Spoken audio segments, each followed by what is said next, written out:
And I just got a master class over the little coffee break I took with Rosa, where she had fantastic anecdotes of dealing with the Sami people in Finland, dealing with indigenous people in the Northern Territory of Australia, where she had to fully immerse herself in this indigenous context to ensure that mining operations can continue. So she's a big advocate for, we need to figure out free prior informed consent and how to deal with these mining communities, because otherwise we actually lose business. Rosa, over to you. Thank you. I prepared questions. She knows them already, because Rosa was so kind that she's coming to class the second time this week. She was with my bachelor students too. Here's the deal. Those three questions. Yeah, so I don't need them here. yeah, I thought I'd put them on the side. So the first three is something that I wanted to hear more about from Rosa. The next three are from my bachelor students. I just picked 3 out of 80 questions that they actually wrote down, and thought maybe you can comment on some of them again. Also, referring to the soft skills needed for leadership, for example. So Rosa, please come to the front, over to you. Thank you. Thank you, Nora. Thank you as always, and thank you all for coming. And maybe you have other questions, because this is a suggestion, but if you're interested in any other aspects that I can help with, I'm very happy to do so. But I think it is important, as you will be leaders and you are studying business and not specifically human rights, I think it's important that I start explaining you how I got into human rights. I'm an engineer. I'm an industrial engineer. I'm also an environmental engineer, but I started working for Alcoa, an American aluminum company that mines and refines and produces aluminum. Actually, I started as a maintenance engineer working in a refinery, and I was working operations for several years, and then I moved into environment, health, safety. I did government relations in Europe, and after something like almost 10 years in the company, and I have to say that, that was after actually. But after 10 years in the company, what I realized is that businesses, we were always running behind and getting things, especially on the regulatory requirements, getting things on the table when it was too late. So for instance, a new regulation is coming, and we were not participating in the process to develop the regulation, so all of a sudden we had to face big investments to adapt our operations to new regulations related to environmental issues, whatever. And the same with customers. All of a sudden a customer wanted something that we were not able to produce. And this is when my boss on the day was the president of Alcoa Europe, based here in Geneva. And I went to him and I said, look, we have a problem here. We are always running late. All of a sudden we have to do this big capital investment that we didn't plan for, big surprise for the business. You get angry with me. I get angry with the operations, and so this cannot continue like this.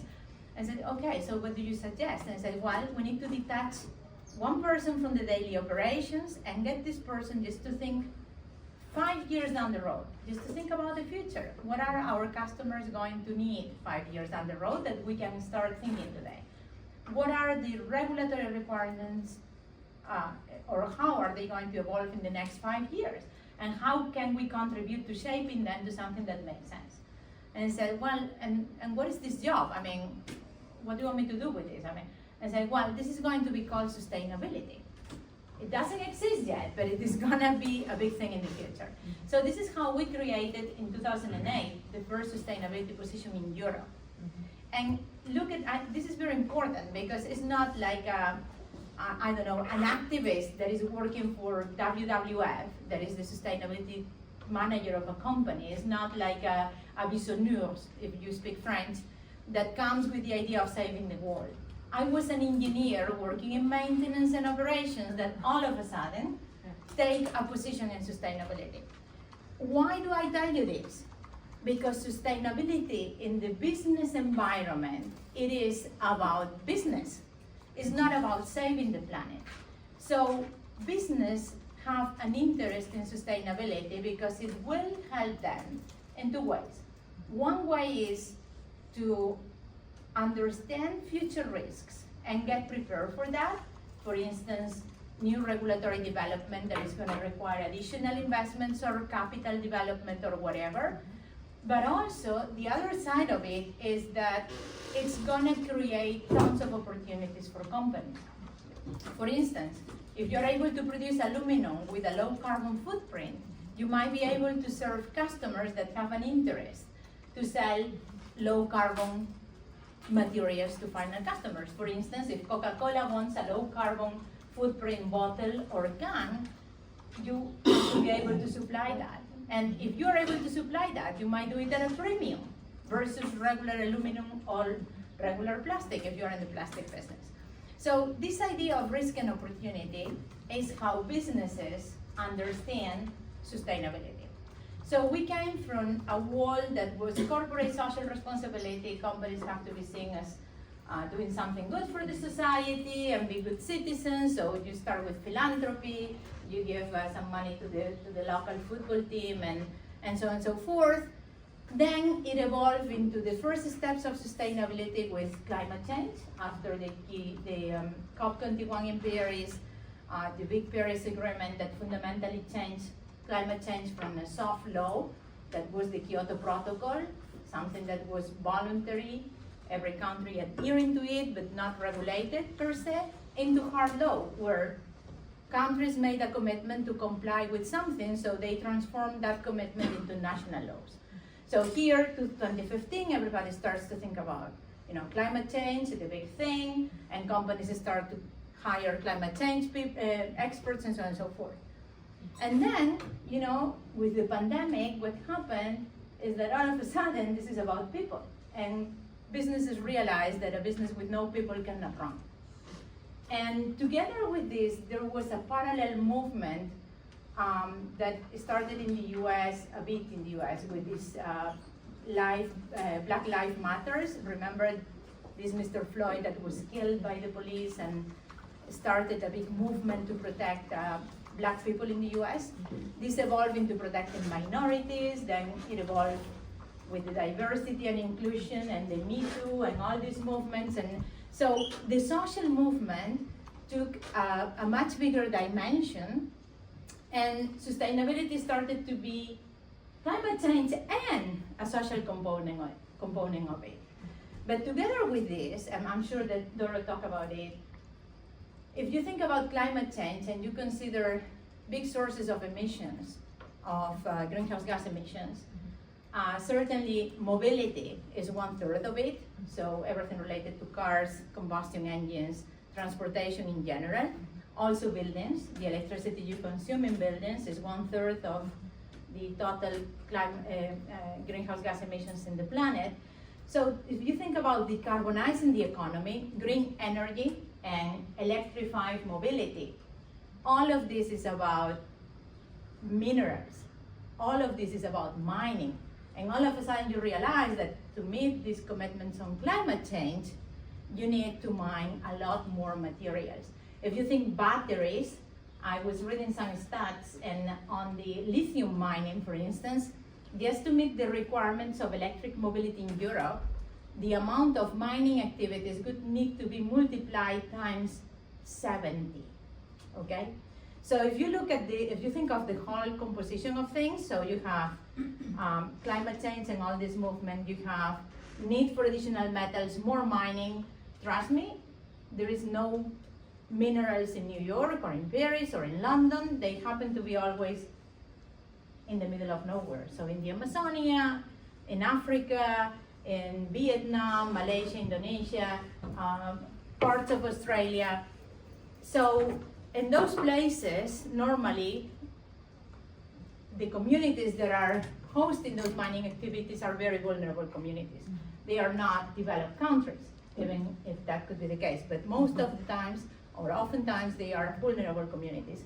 So you have all these new mining needs and all this new attention to minorities, social component of sustainability, and so on and so forth. So I think it was in 2020 during the pandemic, when one morning I was in my office and I get this call from the head of sustainability of Audi in Germany, one of my biggest customers actually. And he calls me, his name is Joseph, fantastic guy. Rosa, what the hell are you doing in Guinea? I said, in Guinea, why?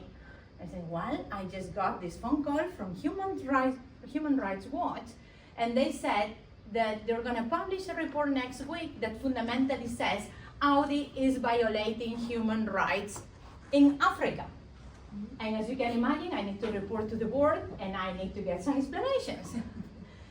An hour later, I had like 15 emails from different customers in the automotive business that were approached by Human Rights Watch. So I called my CEO, we might have a problem in Africa. It seems we have a mine and we are doing something with human rights there. And everything went worse the day after when I started getting calls from the banks. So banks that were financing us are calling and saying, oh, this is the head of the ethical committee of the bank, and we just got a phone call from Human Rights Watch, and they are saying that you are violating human rights in Africa. I didn't even know where this mine was, because it was a minority partnership where we had 21 or 22% of the equity, but we were the only company that had a name. So the other was African company that nobody knows, but we were a company, American, and we were listed in the Dow Jones. So, okay, so this is the reality, and this is how corporate social sustainability develop into business and human rights matters. So into what today we call sustainability, environment, social, and governance, and they are equally important, okay? So that was question number one, a bit long, right? No, very good. I don't know if you have any comments. What happened actually in Africa is, this is a community, this is a mine in Guinea-Conakry. Guinea-Conakry is the country that have the best quality and biggest reserves of bauxite, which is the mineral from which you refine aluminum, okay? But it's, I think, among the 5 poorest countries in the world, and it is under a military dictatorship, okay? So 13 communities in an area where we were mining raised a claim, and let me go a step backwards. Remember what I told you about switching to low carbon economy, green mobility, and all that stuff? Means that aluminum plays a very important role because aluminum is a very light metal. So if you have a car made of steel, you substitute as much as you can the steel by aluminum, you are lightweight in the car. It's much lighter, which means that it consumes less fuel and it has less emissions. It produces less emissions during the life cycle. And this was one of the European regulations. It was measured on grams of CO2 emissions per kilometer. Okay, so all the OEMs, the car makers in Europe, were trying to reduce their emissions on the tail of the car just to meet this regulation. So they, all of a sudden, aluminum is massively hunted, and a place in Guinea where we were the only miners for 60 years.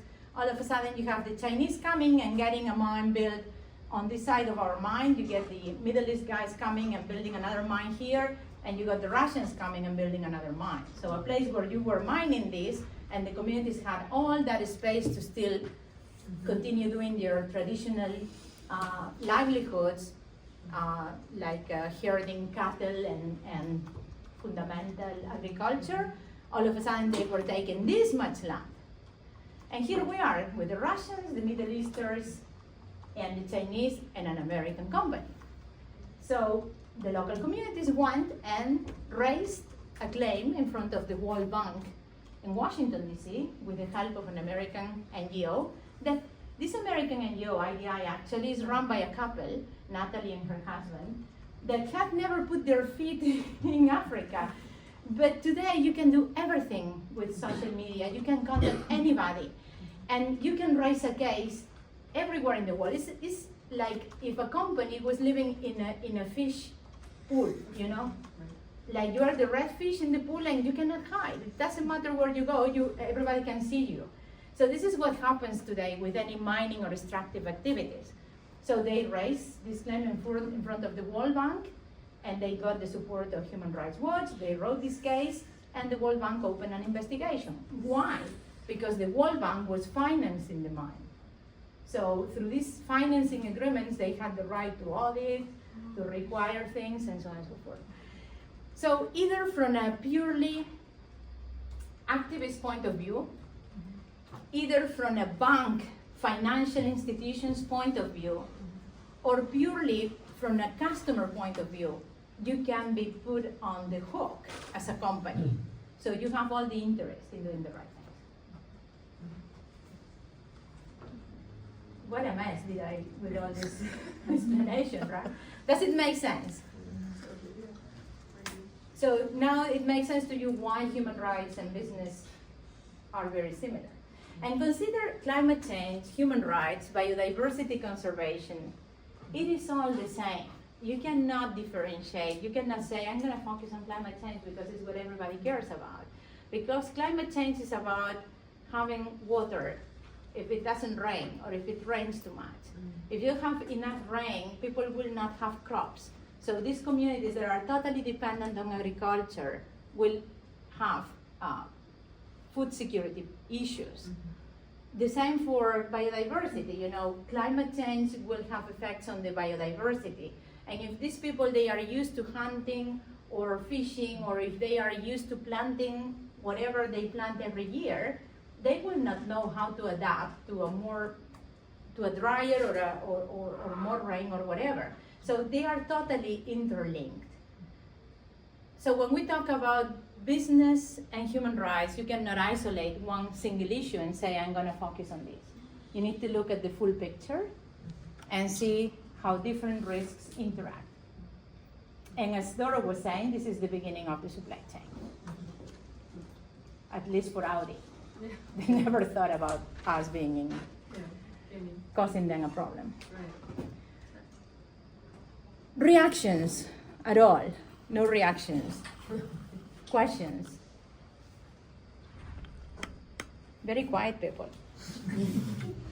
How does the investigation develop after it? How did evolve the investigation? Yeah.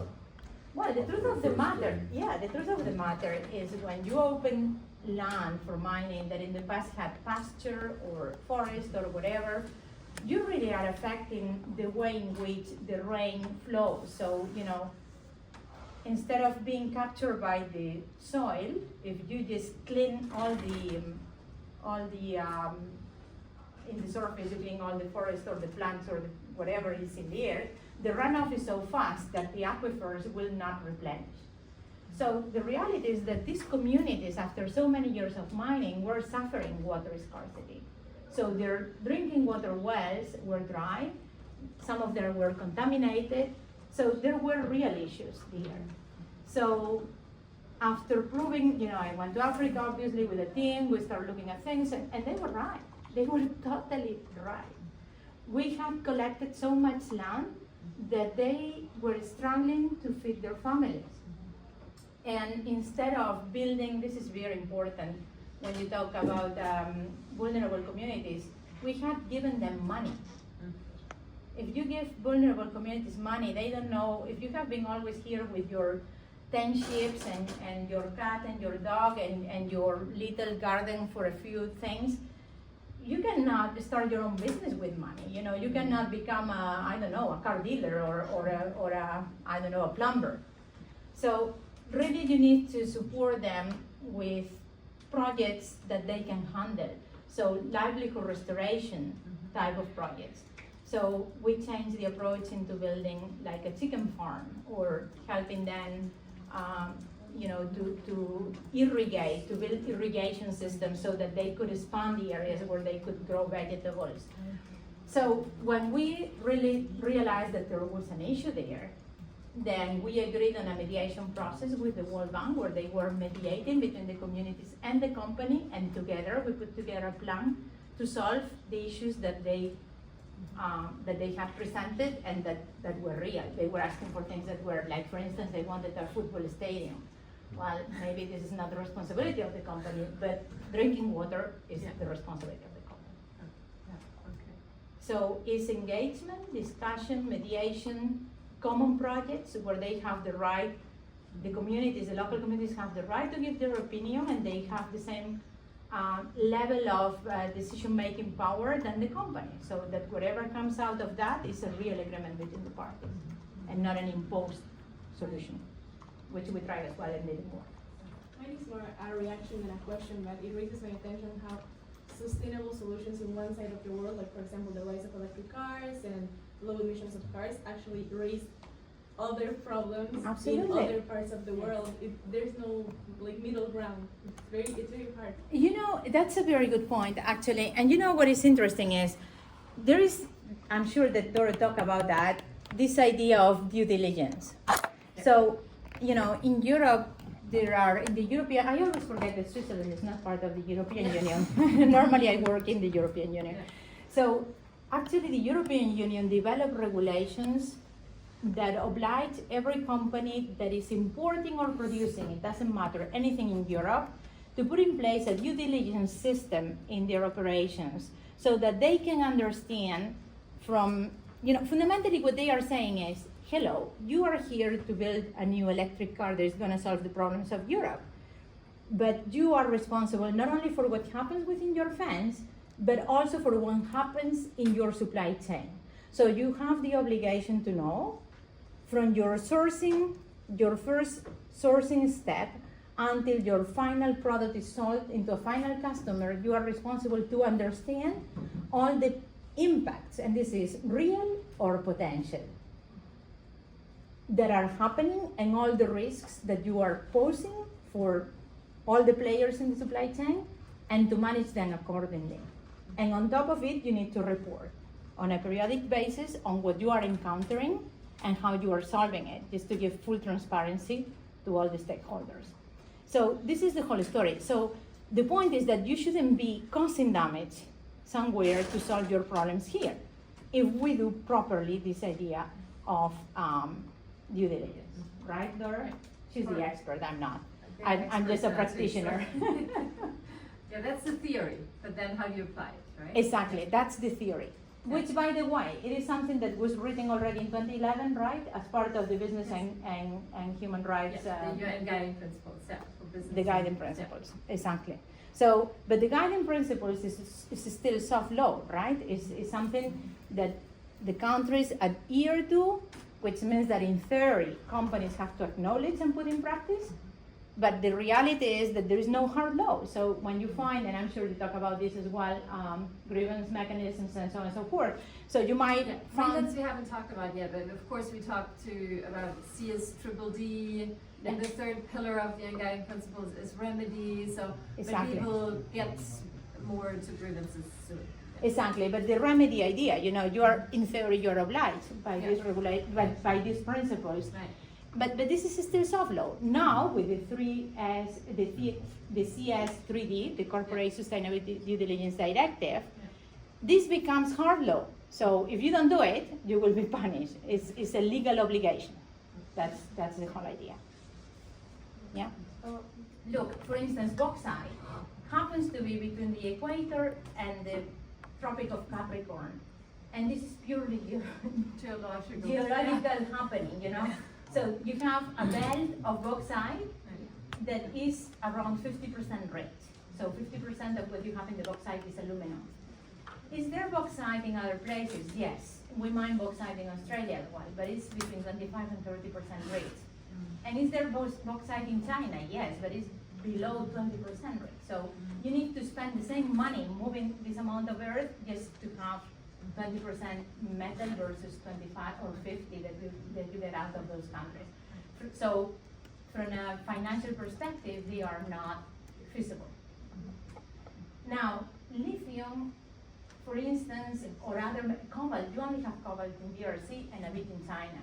But most of the cobalt reserves, known cobalt reserves in the world are in DRC. Trust me, any company in the planet would prefer to go to New York State to mine cobalt than to go to DRC. Because the risks are, when you have a rule of law, it's much easier for any serious company to run a business. The worst thing that can happen to you is to be in a country where there is no rule of law, because you have no defense. Yeah, but with COVID, you don't really have a choice. Given the demands in the future, no company can credibly claim they will be avoiding the DRC. It's not possible. It's not possible. We will need the DRC for the energy transition. If you're Absolutely. serious about the idea of a just transition, you may have come across that term. The justice part in the transition, we need to figure out artisanal mining in the DRC. Yeah. Just And look, I sit in the board of a battery business that is building all the batteries for the Volkswagen Group. It's a company that belongs to the Volkswagen Group, and it's called PowerCo. And the company is 100% owned by Volkswagen, and the board of directors is made of Volkswagen people. And they just hired me to be in the board because they thought we need to get COVID out of DRC. So we need somebody that has a basic fundamental idea of how mining works, because there is no alternative to DRC. Volkswagen needs a lot of cover. They cannot just get a couple of kilos from a byproduct of a mine out of nowhere. That's the reality. Lithium is very common in the earth crust, but to make it feasible from a purely financial point of view, today fundamentally you have to take it from South America, because it is in much richer concentrations. There is some lithium in Australia as well. We're trying to get some out of Australia, but that's what it is. It's fundamentally economics, not regulation. But by the externalities and negative impacts always remain in the global south, why these rich countries who will be possibly using these batteries, because there's no knowledge transfer or refineries, or because you could build up the community. Yeah. While, but it's convenient, for example, for these companies to use them and keep them where they are. In the meantime, I don't know, it's just. Yeah, that is also another very complex situation. Look, building a mine is very cheap compared to building a refinery. And building a refinery, you need, in most cases, all metal refineries requires a huge amount of electricity. Most of these countries do not have electricity for their own people. So that would require building massive electricity sources. So this is, for instance, in Guinea, we discussed for years to build refineries. Then the first thing you need to build is a huge water dam to produce electricity, which means displacing all these vulnerable communities that are scattered all over the place. And then you will be building it in a place where you have a military dictatorship. In terms of rule of law, tomorrow they can say, oh, we have decided that this asset now belongs to the government. So my friends from the US, bye-bye. So those are the difficult pieces. Yeah. It is a bit complex to deal with these things. I wonder if you're discussing this level of complexity in other classes. I believe often you're really dealing with neatly hedged economic models without dealing with the messiness of the real world. But I think this is, what you will be dealing with, de facto. Exactly. I have a question, and then I will continue with your comment. Alcoa, for instance, is an American company sitting in the US. So they are mining in Amazonia, fundamentally in Guinea, and they are mining in Australia. We know that Indonesia is a fantastic place for bauxite mining. Plenty of bauxite, the government is willing to develop it. So we look into it, of course, and then you start looking at what is the land ownership structure in Indonesia. So can you buy land? Because the first thing for a mine is that you need to access land. So is there private ownership? How does it work? Because you need to get the land from somebody in a way that is legal to have access to the land. So you will have indigenous communities in some places. Dealing with indigenous communities might be more or less difficult, but fundamentally you need to follow a process that is called FPIC, free prior informed consent. So you will need to agree with a community of indigenous people whether they want to have the mine there or not. And trust me, when you do community consultation, it's very rare that you have 80% say one thing and 20% say another thing. Often cases you're going to have 52 and 48. So what do you do? So access to land normally is one of the critical things. Indonesia, for instance, Private ownership is not clear. So you will have tons of people claiming this is my land, they will not have title. So you get into a process that is extremely difficult to have a legal mine running. So ownership of land, the presence of vulnerable communities, the rule of law in the country, those are fundamental pieces that you will need to deal with. I think he also wanted to know, did you have a traceability system from the mine to the aluminum factory? Of course. So to make sure that that you really know what goes into. Yeah. So that is the second piece. The second piece is if you are buying the mineral. So you are buying from suppliers. Right. So if you are buying from suppliers, definitely you absolutely have to have a traceability system in place, because the risk associated to mines, look at what happened, Volkswagen, or in this case Audi is Volkswagen. So Audi immediately called me because they knew that this bauxite was coming from my mine. So this is fundamental today. I don't think anybody in Europe, first of all, is going to be a legal requirement because of this directive. But second, depending on what business if you are running today a battery business in Europe, your highest risk, beyond any engineering, whatever, is the origin of your raw materials. But so you need to have a traceability system in place. Absolutely. And you're going to struggle because it's not that easy, as probably Dora already told you, with artisanal miners, and then there in the world of mining there is something that is called swaps, and it's when you have mineral that comes, you buy mineral from somebody in Australia, but there is a ship from the same company that is passing by your company in Europe, so they do a swap, and all of a sudden they serve you from the vessel that is closer, which has a similar quality, but doesn't come from Australia, it comes from Amazonia. So you need to be aware of different things, and that is an important piece.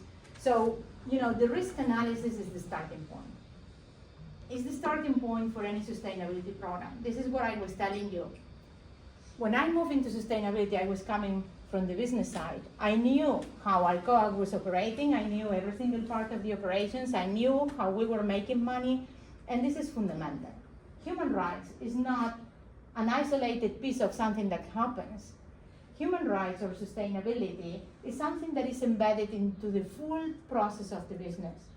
So procurement needs to understand what risks are we running by buying from this guy in China, even if it's 20% cheaper than this one in Germany, and assess that risk and be able to take the right decision,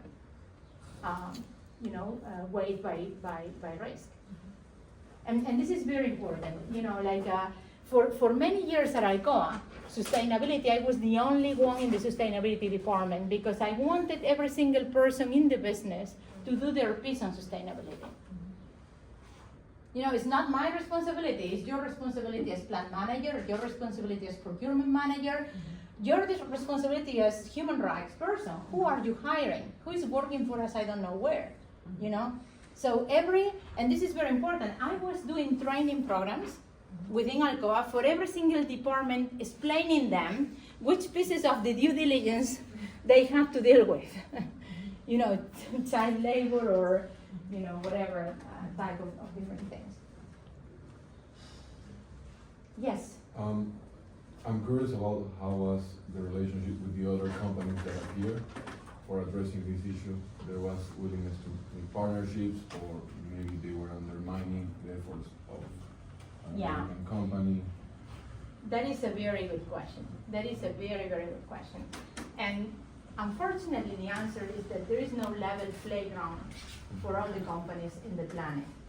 So Alcoa, in this case, had a partnership with Rio Tinto and other local players. They were selling bauxite to Europe, which means that this bauxite goes to Volkswagen, Audi, Jaguar Land Rover, you name it, okay? So nobody in this list of companies wants to be on the news because they have a reputation and they cannot afford this type of things. The Chinese that were mining next door to us were selling to Chinese companies that were not raising any question. So do they have the same standards? Maybe not. Maybe not.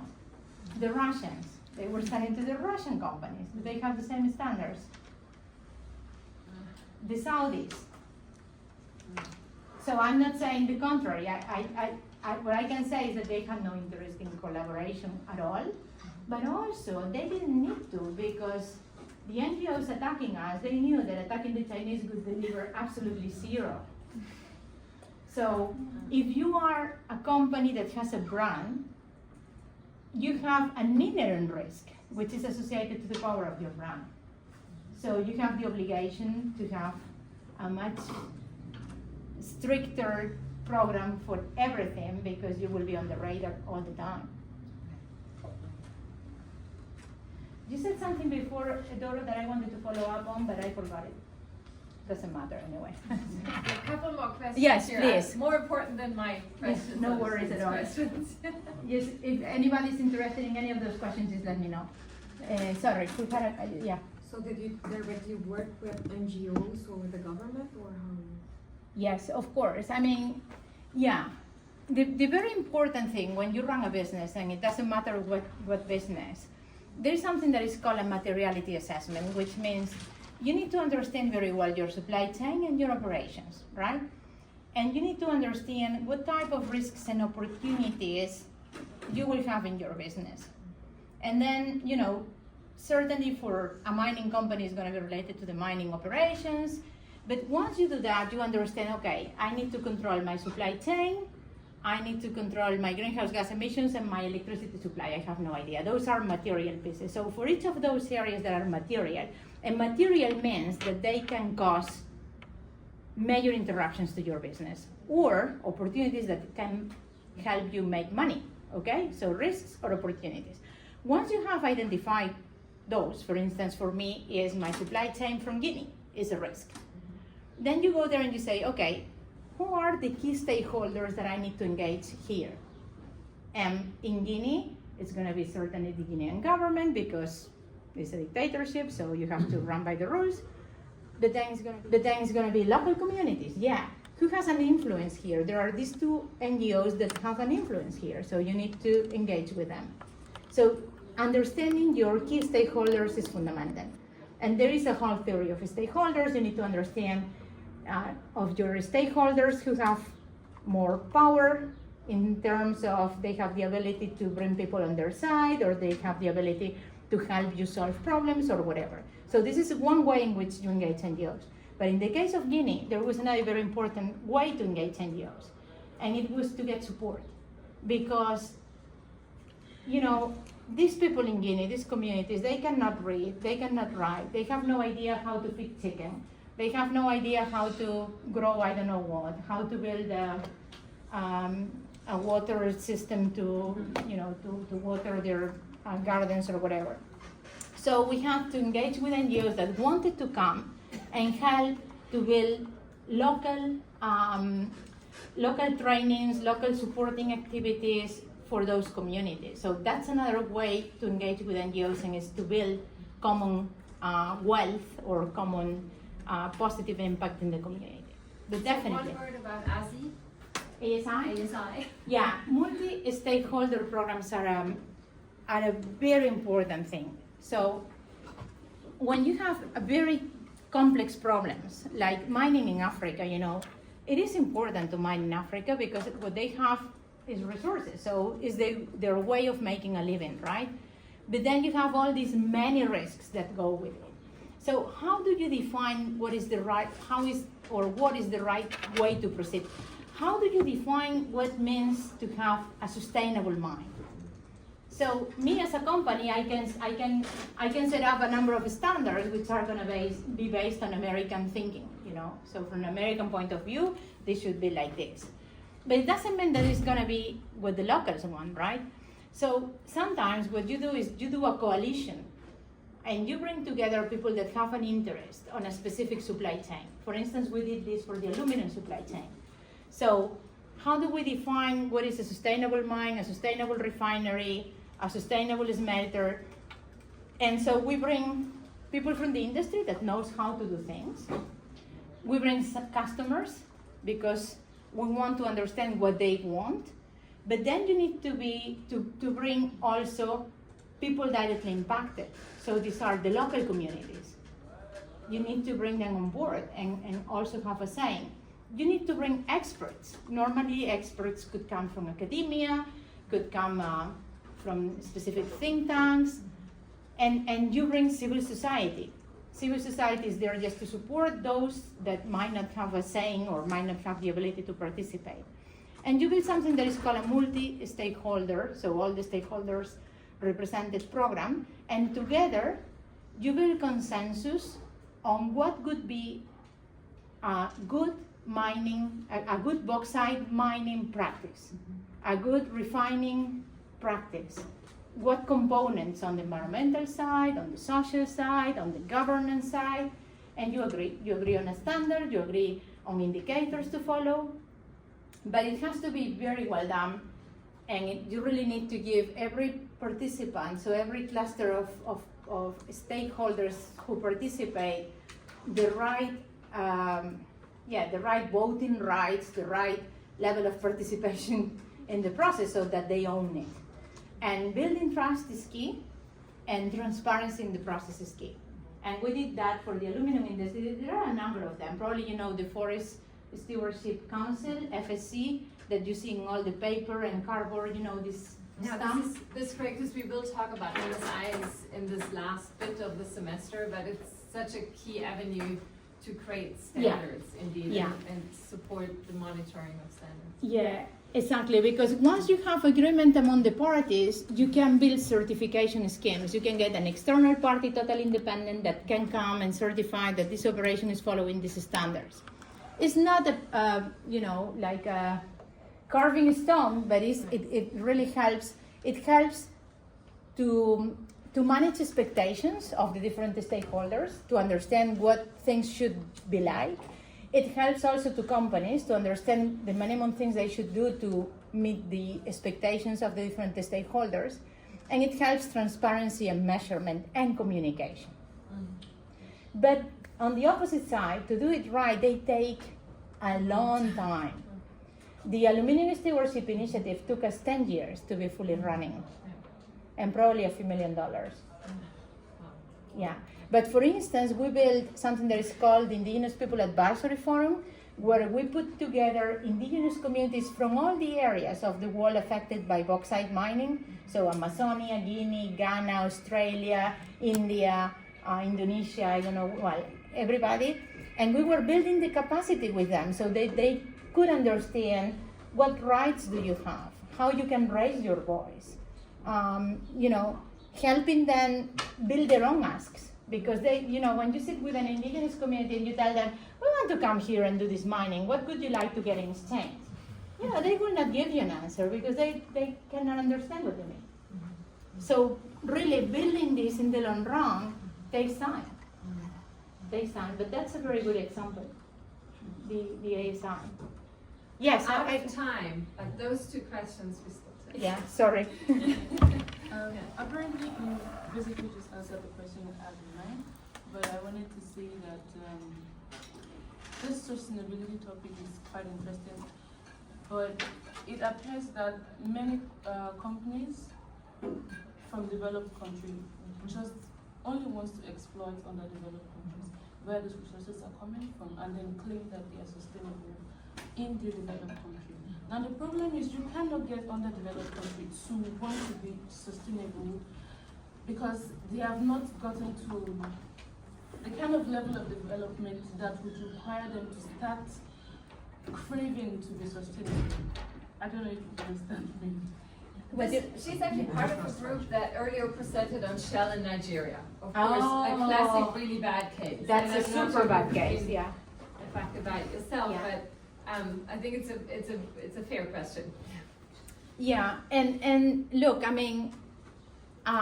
there is a very good example that is worth reading if you have a chance. It is called Gukula Mining, G-U-K-U-L-A, Gukula Mining. Gukula Mining is a bauxite mine in the Northern Territory of Australia that was built and it is owned by indigenous communities, by the Yolngu people. And this is a new model. For instance, supply chain is such a high risk that companies are killing to get access to resources because we need them. We need the resources, and they are where they are. There's nothing we can do about it.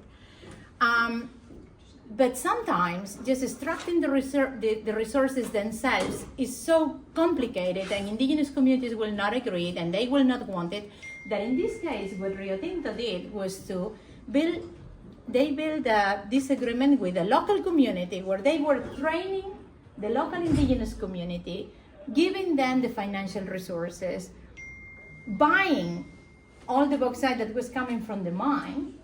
But the indigenous community, they were the owners, the decision makers, they were running their business, doing it their own way.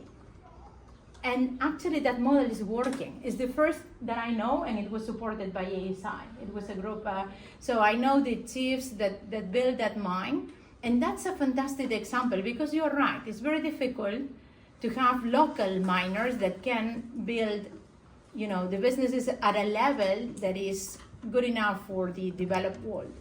But there are more and more cases, and this is a very innovative. Empowerment of the local ownership and local expertise. It's a complete different model. Right. That actually is a Mark Annandale actually participated supporting them. It's a great example, and Mark Welga knows it well. If he comes next week, it's a good. Okay. Maybe. Yeah. Sorry. Great. And there was another question here. Yes. I wanted to know, you were saying that multi-stakeholder programs take a long time, but how do you activate them when the company is going through a crisis? Like, has been just accused of, like, how, as a leader, It doesn't how do you work. take decisions? But then, as a leader, how do you take decisions quickly? Who do you prioritize in these cases where you're getting calls and you're getting emails, everyone's looking out for their own interests, Right. and the company has to respond, and you are the... In that case, when you have a crisis of this size, like my case, all of a sudden stop, don't send me any more aluminum, like 1/3 of our market. Think of that, right? So in that case, you need to take quick decisions, and you are totally exposed. You're gonna put on the table whatever the other party wants. That's the worst situation where you will be ever. And that's the situation you want to avoid by preventing this. Building relationships like a multi-stakeholder program is something that you do in good times. If you're in a crisis, forget it. In a crisis, you can solve a crisis if you have been 25 times before going for a coffee with Doro, who is the chief of the tribe.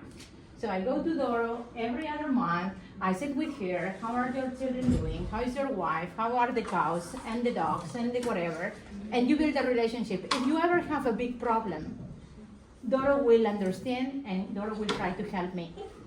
If you are in this mess like the Guinea case I was, in this case is call everybody and tell them, hey, we totally understand there is a big problem, we're gonna just trust us, we're gonna do everything possible to resolve it, and you take the first plane to go to Guinea. And you sit in there, hey guys, we're gonna open this case, we are here to listen to your claims, and we're gonna make a plan. So cool down, everything continues. But at that point in time, the check is blank. And they're gonna get whatever they want. And just to finalize, I said this last week, did you know about the Dieselgate that Volkswagen went through? When they fake something in the engine of the cars to get the right emissions, blah, blah, blah, blah, and they were caught, right?